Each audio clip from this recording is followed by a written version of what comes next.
네, 찬양도 은혜롭고 기도도 은혜롭고 특송도 은혜로웠는데 설교는 전도 설교를 하게 됐습니다.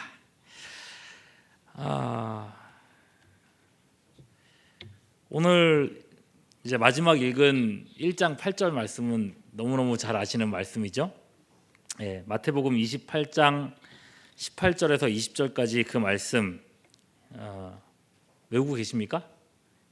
웬만하면 다 외우고 계시겠죠, 그죠? 예수께서 나와 말씀하여 이르시되 하늘과 땅의 모든 권세를 내게 주셨으니 그러므로 너희는 가서 모든 족속으로 제자를 삼아 아버지와 아들과 성령이 그렇구나. 네. 너무 잘해 오신다 했더니 띄어져 있었군요. 세례를 베풀고 내가 너희에게 분부한 모든 것을 가르쳐 지키게 하라. 볼지어다 내가 세상 끝날까지 너희와 항상 함께 있으리라. 자, 이 두 말씀은요, 그리스도인들에게 주신 지상 명령이라고 부릅니다. 지상 명령이라고 하면 예수님께서 주신 최고의 그리고 최대의 명령이라고 할 수 있겠습니다. 그런 의미에서 구원받은 백성들이 이 세상 살아가면서 1순위로 해야 할 일이 있다면 그건 뭐겠습니까? 영혼 구원입니다. 그죠?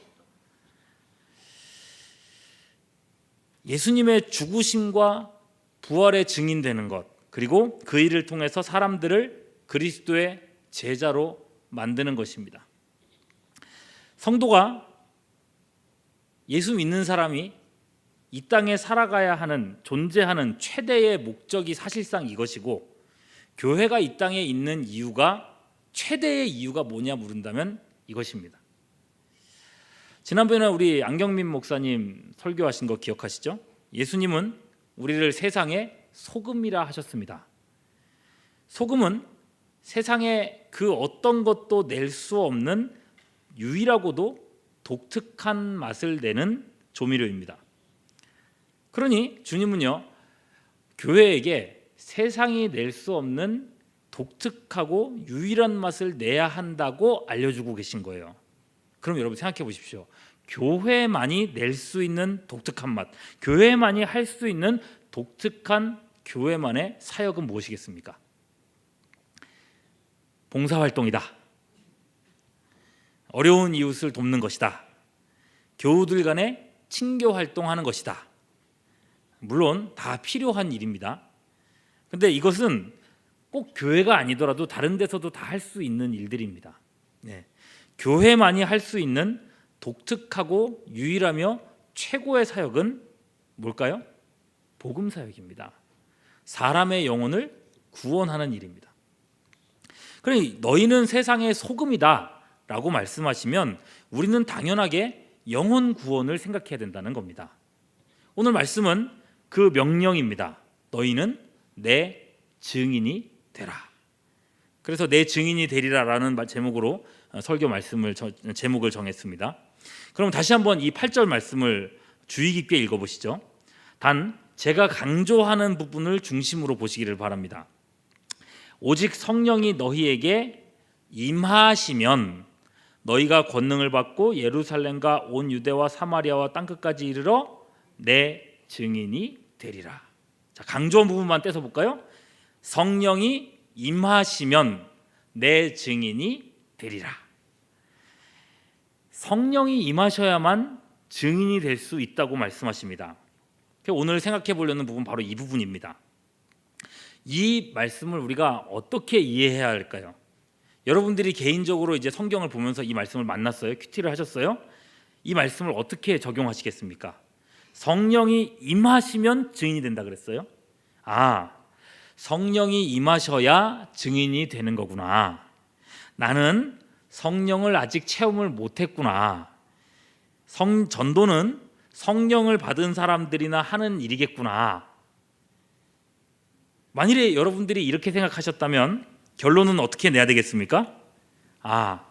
성령 충만 받을 때까지, 성령 경험할 때까지, 성령 체험할 때까지 뭐 하지 말아야겠다?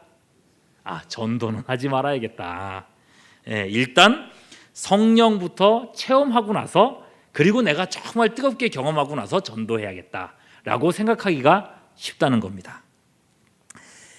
실제로 그렇게 말하는 사람들 되게 많아요. 근데 여러분 이게 옳을까요? 그를까요? 틀립니다. 그죠? 이런 오해들 때문에 우리가 교리를 아는 게 참 중요합니다. 여러분 누구든지 우리의 신앙 교리는요 이래요. 누구든지 예수님을 믿는 사람에게는 성령님이 이미 계실까요? 예, 그렇습니다. 내주에 계십니다. 고린도전서 12장 3절 말씀 같이 읽어볼까요? 시작. 그러므로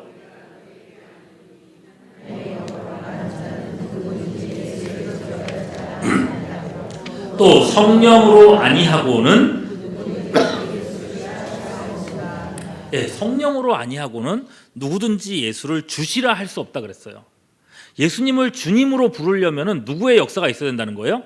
성령의 역사가 있어야만 예수님을 주님이라고 부를 수 있다고 했어요. 예수님을 주님으로 고백하는 사람, 즉 구원받은 사람은 이미 성령의 역사를 경험한 사람이다라는 겁니다. 물론 이 경험은요 우리가 감각적으로 느낄 수 있는 경험은 아닙니다. 성령께서 우리 안에서 하시는 일이에요. 이걸 교리에서는요 중생이라고 합니다. 뭐라고요? 이걸 풀어서 말하면 뭐라고 얘기합니까? 중생. 다시 태어나는 거, 그죠? 다시 태어나는 것. 여러분 죄인인 인간의 영혼은 이미 죽어 있는 상태입니다. 성경은 그렇게 말합니다. 그렇다면 여러분 죽은 사람이 소리를 들을 수 있습니까? 없습니까? 툭툭 건드려 깨운다고 해서 그 사람이 깨어날 수 있습니까? 없습니까? 예, 죽은 사람은 못 깨어납니다. 우리 영혼이 그랬다는 거예요. 하나님이 아무리 우리를 부르셔도 그리고 우리에게 복음을 전해도 그게 들리지도 않고 들은다 할들 이해도 안 됩니다. 왜 그럴까요? 영이 죽은 상태니까요. 하나님과 분리돼서 이미 죽은 상태이기 때문에 아무리 무슨 소리를 들어도 거기에 반응할 수가 없습니다. 어느 유튜브를 보니까요. 어떤 젊은 아가씨가 이제 유튜브 하는 이제 젊은 아가씨가요. 교회에 대해서 이렇게 반대하는 그 영상을 올리는 아가씨예요. 근데 그분이 정말 깜짝 놀랐어요. 우리가 말하는 복음 있잖아요. 인간은 죄인이고 하나님이 우리를 불쌍히 여기셔서 아들을 주셔서 십자가에 못 박혀 죽게 하셨고 그 예수를 믿으면 구원받는다. 이거를 자기가 설명을 막 해요. 그러고 나서 어떻게 하는 줄 아십니까? 여러분 이걸 믿어요? 이래요. 진짜 믿어요? 참 어이가 없지 않아요? 이렇게 반응하는 거예요. 예. 이런 걸 믿냐고, 이런 어리석은 걸 믿냐고, 현대인이 어떻게 이런 걸 믿을 수가 있냐고. 예. 다른 사람이 죽었는데 내가 용서받는다고? 말이 되는 소리를 하라고 뭐 이런 식으로 막 반발을 하는 거예요. 복음을 그렇게 정확하게 줄줄이 얘기할 수 있는데도 불구하고 그게 그 사람한테는 이해가 안 되는 거예요. 그 영혼에 와닿지가 않아요. 왜요? 죽어 있으니까요. 여러분 복음이 들리고 그 복음에 반응할 수 있게 위해서는요 우리 영혼이 먼저 어떻게 돼야 돼요? 살아나야 돼요. 영혼이 살아나서 영적인 감각이 살아나서 하나님의 복음이 들려졌을 때에 그 복음에 반응할 수 있도록 만들어줘야 된다는 겁니다. 예, 그게 뭐예요? 영혼이 먼저 살아나는 거. 이게 중생이라는 겁니다. 이게 중생이란 건 어떤 일인가? 성령께서 우리 영혼을 다시 태어나게 하시는 것. 예, 중생, 즉 거듭나고 나면 영적 감각이 생겨납니다. 하나님의 말씀이 들려오고 그리고 들리는 것뿐만 아니라 이해되는 것뿐만 아니라 믿어집니다. 예, 그 다음에 이제 믿음이 생기는 거예요. 중생 다음에 믿음이에요. 그래서요 구원을 논리적으로 설명하자면 이렇게 설명을 합니다. 맨 처음에 소명, 하나님의 부르심이에요. 소명. 그 다음에 여러분 적어놨으니까 봐보세요. 맨 처음에 소명, 하나님 부르셨죠? 그 다음에 어떤 일이 벌어져요? 하나님이 부르셔서 바로 믿는 게 아니라 그 다음에 중생이 일어나요. 성령께서 우리를 거듭나게 하세요. 새 생명이 돼요. 그리고 나면 그 말이 믿어져요. 반응을 할 수 있어요. 이게 뭐예요? 신앙, 믿음이에요. 믿고 나면 하나님이 우리를 의롭다고 해주시죠? 칭의. 이런 순서로 흘러가게 되는 것입니다. 그러니까 여러분 정확하게 우리가 기억해야 될 게 믿으면 거듭나는 게 아니라 거듭나기 때문에 믿는 거예요. 그러니까 구원은 누구의 역사예요? 성령의 역사, 하나님의 역사라는 거예요. 내가 뭐 믿어가지고 믿음이 의고 이게 아니라 하나님께서 나를 거듭나게 해주셨기 때문에 내가 믿을 수 있는 거예요. 여러분, 그럼 이렇게 확인을 해야겠죠? 거듭나는 거 누구의 역사라고 했죠? 성령의 역사입니다. 그러니 내가 믿는다, 그렇게 고백한다면 우리 안에는 이미 누가요? 성령이 계실까요? 안 계실까요? 계십니다. 믿으십니까? 할렐루야? 그렇습니다. 그럼 가슴에 손을 얹고, 여러분 믿으신다면 가슴에 손을 얹고 따라해 보시죠. 내 안에 성령님 계십니다. 예, 그렇습니다. 구원받은 사람은요, 누구나 이렇게 성령이 내주해 계십니다. 그건 내 느낌과 상관없어요. 여러분이 믿으시면 이미 성령이 안에 계신 거예요. 그러면 우리가 이렇게 말할 수 있을 것 같습니다. 성령이 임하시면 뭐가 된다 그랬어요? 증인이 되리라라고 하셨으니까 구원받은 사람은 누구나 성령이 계신 거고, 구원받은 사람은 누구나 증인입니다. 여러분 예수님 믿으시죠? 그럼 여러분도 증인입니다. 여러분 이걸 피할 수가 없습니다. 그렇다면 여러분, 이제 오늘 본문을 또 살펴봐야겠죠. 그럼 오늘 본문에서 성령이 임하셔야 증인이 된다 하는 이 말씀을 당시 사람들은 어떻게 이해했을까요? 당시 사람들에게 이 말씀은 어떤 의미였을까요? 여기서 성령님이 임하신다 하는 것은 어떤 사건일까요? 여러분 어떤 사건인 것 같습니까? 네? 이럴 수가. 제가 설명을 좀, 성령이 임하신다, 이 본문 말씀 안에서 성령이 임하시면 너희가 증인이 된다 했는데, 이 사건은, 이 성령이 임하신다는 것은 어떤 의미로 이 시대 사람들한테 말씀하신 걸까요? 예, 모르시니까 알려드리겠습니다. 오순절 성령 강림 사건입니다. 그건 아시죠? 네, 오순절 성령 강림. 4절 말씀 보시면요, 예루살렘을 떠나지 말고 내게 들은 바 아버지께서 약속하신 것을 어떻게 하라고요? 기다리라.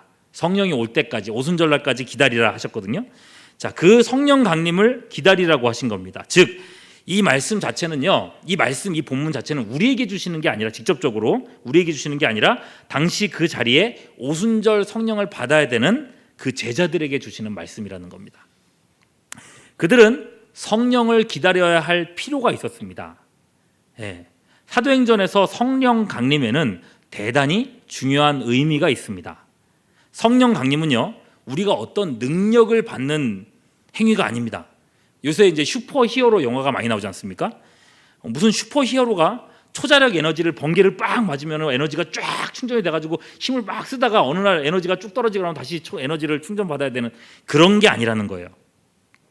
성령 강림은요, 하나님의 구원이 시작되었다고 하는 일종의 선언입니다. 그래서 오순절 제자들에게 성령이 임하고 이들의 모습을 신기하게 구경하고 있던 사람들에게 베드로가 이렇게 설명합니다. 성경 말씀 잘 보세요. 이제부터. 자, 사도행전 2장 16절 이후에 베드로가 설교해요. 성령 강림을 받고 사람들이 막 방언을 하는 걸 보고 사람들이 신기해하니까 베드로가 그 사람들한테 이렇게 설명을 합니다. 여러분, 이것은 구약에서 예언된 성령의 역사랍니다 라고 말하고는 17절에 뭐라 그랬어요? 구약에서 뭐라고 예언했다 그랬습니까? 하나님이 말씀하시기를 말세에 내가 내 영을 모든 육체에게 부어줄 것이다 라고 말했습니다. 그리고 이 성령 강림의 목적이 뭐냐면, 여러분이 보는 건 바로 그 현상이고, 이 성령 강림의 목적이 뭐냐면 21절이에요. 누구든지 주의 이름을 부르는 자는 구원을 받을 것이라는 표라는 겁니다. 네. 즉 너희가 성령이 임하는 이 역사를 보면 이제 주님의 이름을 부르는 자들마다 구원받는 시대가 온 줄 알라는 거예요. 자, 너희가 보는 바와 같이 이제 성령이 임하셨다는 거죠. 그러므로 이 베드로의 설교 전체의 결론은 어떻게 돼야 되겠습니까? 너희가 성령 임한 것을 보았으니, 2장 40절 같이 봅니다. 시작. 너희가 이 패역한 세대에서 구원받으라는 겁니다. 너희도 성령 충만 받으라, 이게 아니라요, 구원을 받으라는 거예요. 어떤 말인지 아시겠죠? 네, 따라오셔야 되는데. 네. 그러니까 여러분, 오순절 성령 강림 사건은요, 반복되지 않는다는 겁니다. 선언적인 사건이기 때문에 그때 있었던 유일한 사건이라는 거예요. 자, 그렇게 말하면요, 성경을 주의 깊게 읽어오신 분들은 한 가지 질문을 하셔야 됩니다. 뭐냐면요, 목사님, 제가 사도행전을 좀 읽어봤는데요, 이 본문 말고도 사도행전 안에 보니까 성령을 눈에 보이게 받는 사람들이 더 있던데요. 그럼 그건 어떻게 봐야 됩니까? 그렇다면 오늘날에도 성령 강림이 있다고 얘기해야 되는 거 아닙니까? 라는 질문을 하시면 굉장히 성경을 열심히 보신 겁니다. 제가 어렸을 때 이런 질문을 품었거든요. 제가 어렸을 때 성경을 열심히 봤다는. 네. 그래요. 이런 현상이 사도행전에서 몇 번이고 반복됩니다. 그런데 여러분, 이것도 역시나 같은 의미로 이해할 수가 있습니다. 지금부터는 되게 재밌어요. 여러분, 이 당시까지 유대인들이 세례를 받아 성령을 받았을 때 그 당시까지 신앙인은요, 오직 누구만 신앙인이었을까요? 유대인들, 그죠? 유대인들, 아브라함의 후손들, 그 사람들만 그리스도인이었습니다. 예수를 믿었습니다. 그때까지만 해도 유대인들은요, 이방인들이 예수 믿는 것, 그리스도인이 되는 것을 용납하지 못했습니다. 물론 사마리아 사람도 마찬가지고요. 자, 그런 시대에 두 번째, 세 번째로 이어지는 성령 강림 사건이 있다는 것은 그분들에게도, 누구요?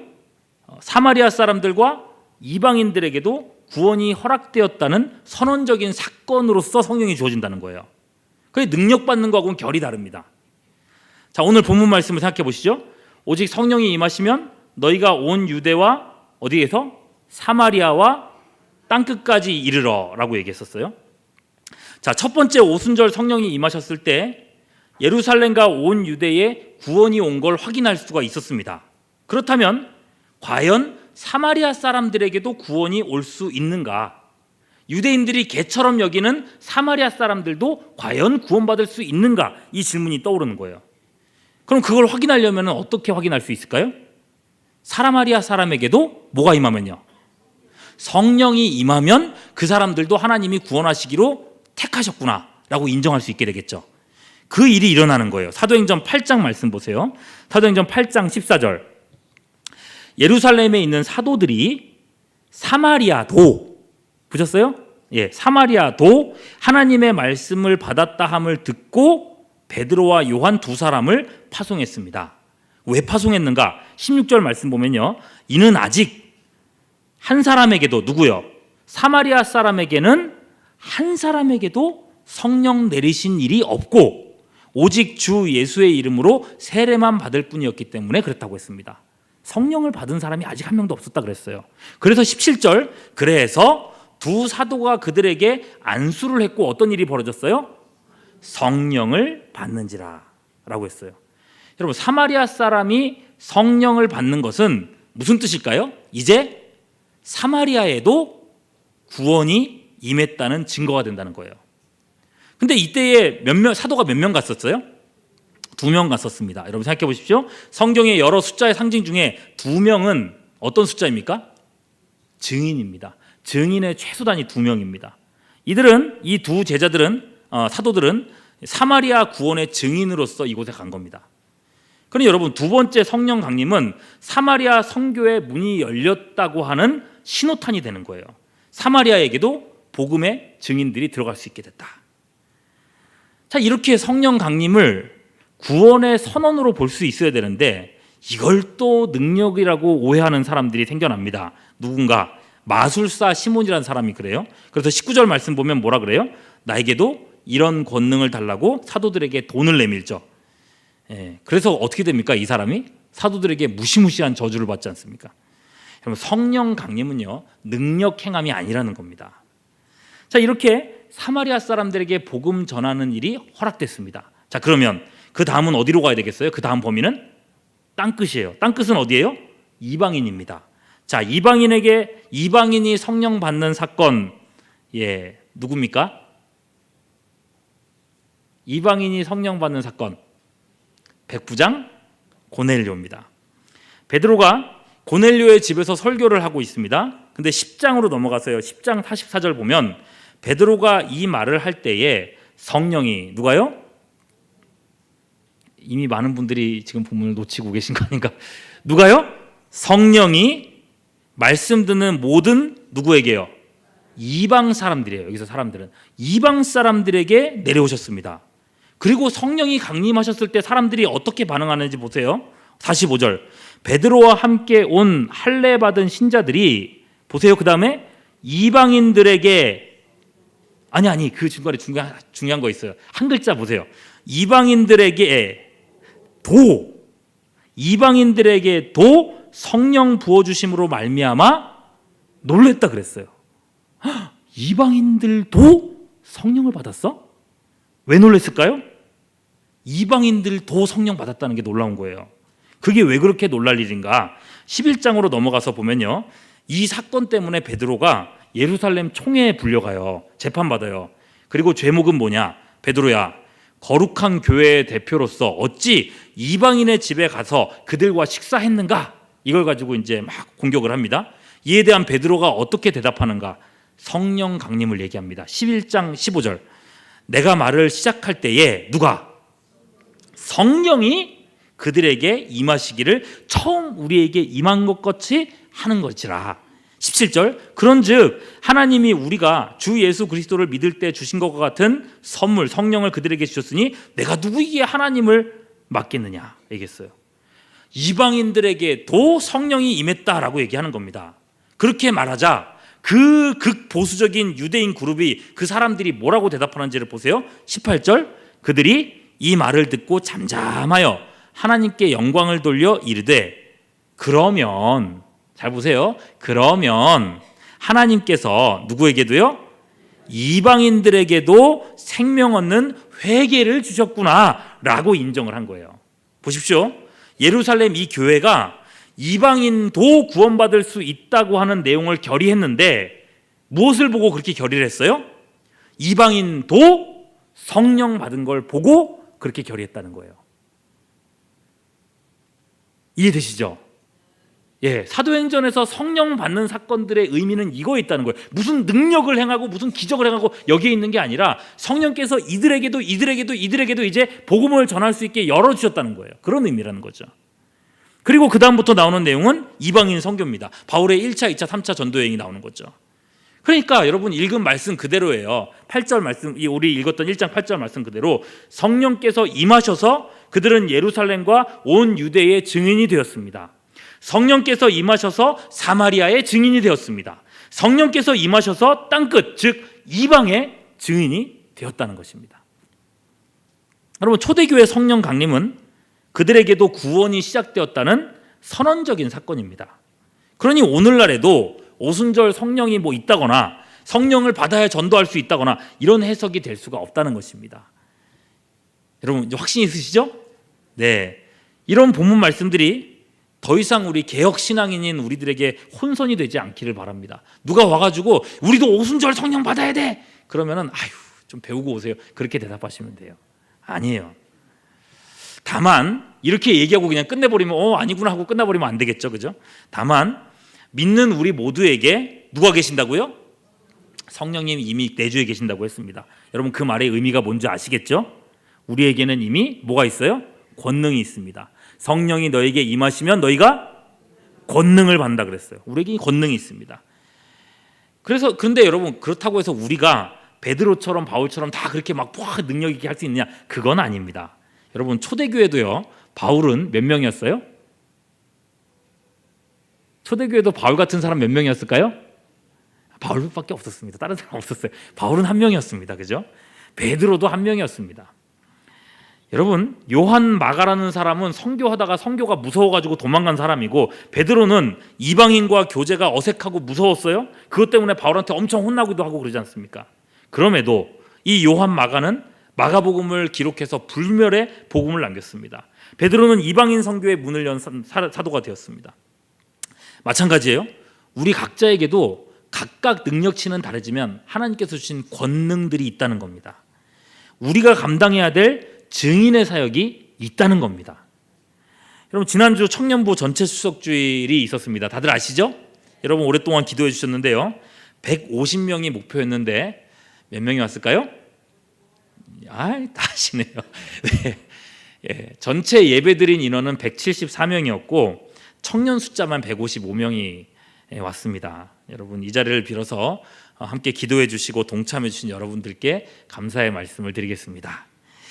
특히나 여러분 우리 청년들이 이번엔 초청을 참 많이 했어요.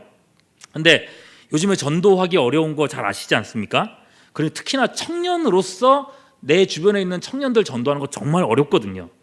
근데 여러분 그네들이 누구를 초청했을까요? 이렇게 어려운 상황 속에서 주로 누구를 초청했을까요? 네? 주로 내 주변에 있는 어떤 사람을 초청했을까요? 친구인데 어떤 친구를 초청했을까요? 네, 사귀는 친구, 애인. 네, 애인을 초대하더라고요. 되게 많았어요. 여러분 사귀는 사람은 어떻게든 데리고 오기가 좀 그래도 낫지 않습니까? 여러분 이건 역시도요 각자에게 주신 어떤 하나의 권능이라는 생각이 들어요. 어떤 집사님은 본인 딸들 친구까지 해가지고 4명을 데리고 와가지고 같이 앉아 계셨어요. 가정에서의 권능이죠. 여러분 권능이 뭐겠습니까? 무슨 능력을 행해야 권능이 아니라는 거예요. 부르심 그 자체가 권능입니다. 하나님이 자기 백성을 불러 모으는 것을 아까 뭐라 그랬어요? 부른다. 소명이라고 했어요. 온 우주의 주인이신 하나님이 부르시니 그 부름 자체가 최고의 권능 아니겠습니까? 왕의 명령을 전달한다는 점에서 복음 전함은 그 자체가 권능입니다. 그리고 여러분 데리고 나오는 것도 권능이지만은 내가 전하는 것, 초청하는 그 행위 자체가 권능이라는 거예요.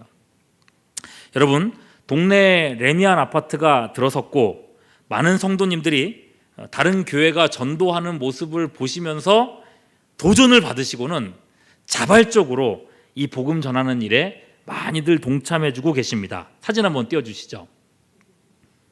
예, 여러분 보이십니까? 지금 이렇게 이번 주간에 이제 다음 주간에 전도하러 나오겠다라고 약속하신 분들의 이렇게 이름들 명단들이에요.